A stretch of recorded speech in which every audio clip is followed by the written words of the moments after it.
Tonight, I can report to the American people and to the world that the United States has conducted an operation that killed Osama bin Laden, the leader of al-Qaeda, and a terrorist who's responsible for the murder of thousands of innocent men, women, and children.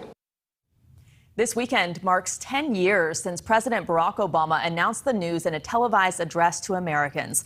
Osama bin Laden, the terrorist and mastermind behind the September 11th terrorist attacks, killed in a targeted operation by U.S. Navy SEALs, a significant step in the nation's fight against al-Qaeda.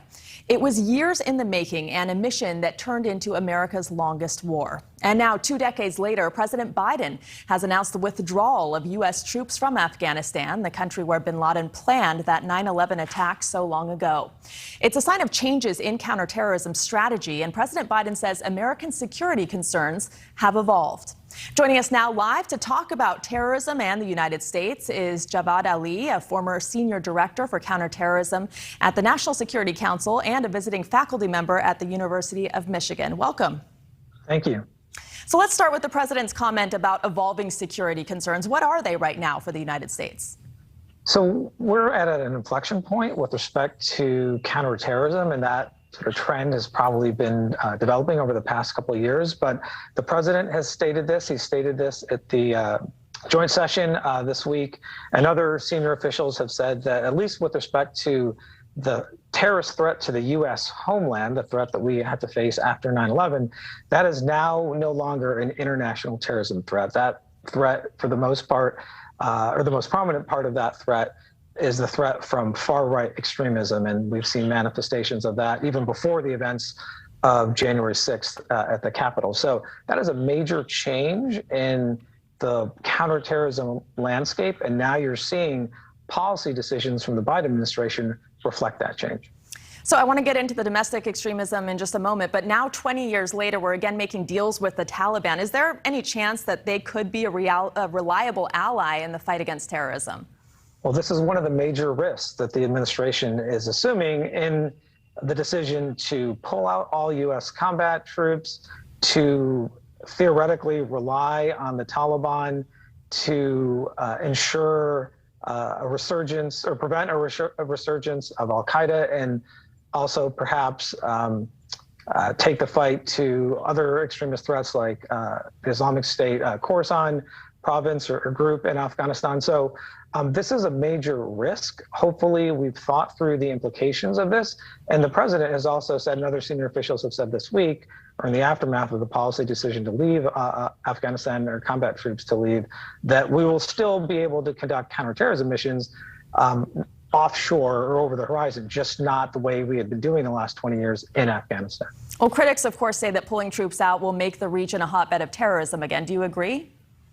That's, again, this is another issue that the United States is going to have to wrestle with. There are already a number of terrorist groups on the ground in either Afghanistan or Pakistan. So it's not as if that there will be new threats emerging. It's, if anything, it's dealing with the threats that are still there.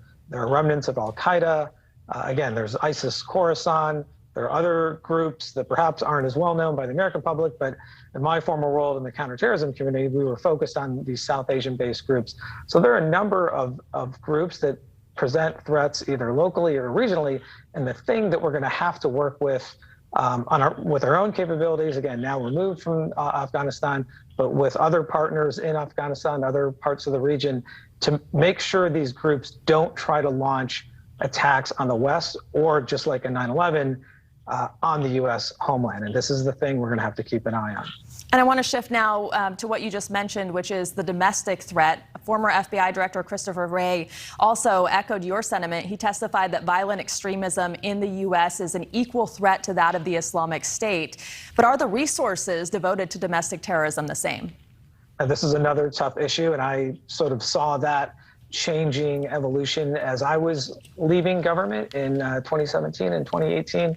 And that is another thing that needs to be sorted out, is that there's still sort of an over-reliance or an overweight on the international terrorism side with respect to counterterrorism resources and capabilities. So now with this far-right threat growing in prominence, or it already is here in prominence in the United States, we're going to have to come up with a new paradigm to combat this, and it can't just be the FBI itself on the front lines of this issue in the United States. There's going to have to be other parts of the federal government and also working with state and local government, the private sector, local communities to tackle a very different type of threat here in our country. And before we go, quickly, talk a little bit about domestic terrorism. How is it spreading? How does social media play a part? And how does the U.S. really combat it? Well, if you think about the tools that we've used overseas over the last 20 years, even before that, pre-9/11, to combat international terrorism, military troops, air power, surgical raids like we saw with the raid against Osama bin Laden, none of those tools can be used inside the United States to combat far-right extremist threats or any other kind of terrorist threat. So the tools and resources and even the legal and the policy framework to combat this domestic terrorism issue or this far-right element of it is completely different. And in terms of the spread, it has certainly increased in scope and scale and volume and size, I would argue, over the last 5 to 6 years. It's been growing.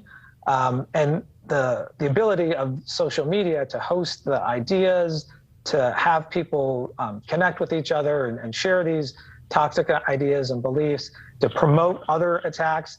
This is a feature of the far-right threat that even 10, 15, 20 years ago didn't exist. So this is a major issue in our country with the far-right threat. All right, Professor Ali, thank you very much for joining us tonight on Prime. Thank you.